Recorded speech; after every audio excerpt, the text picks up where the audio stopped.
The Galaxy S25 Ultra starts at $1,299 for the 256GB model, with the 1TB version priced at $1,659.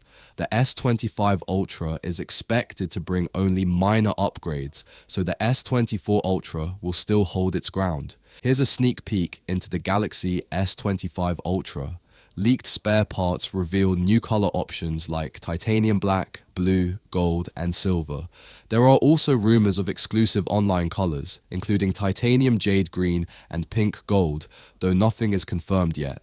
The S25 series has also been certified by agencies, with the S25 Plus and Ultra supporting 45-watt charging, while the regular S25 is limited to 20-watt charging.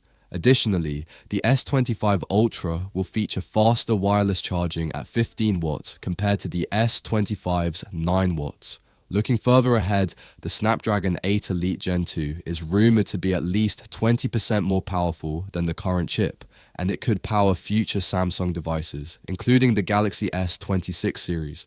However, with Qualcomm raising chip prices, we may see even higher smartphone prices in the years to come. So, what do you think?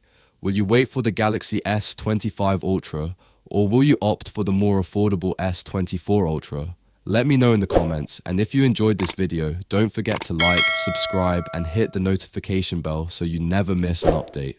Thanks for watching, and I'll see you in the next video. Peace out.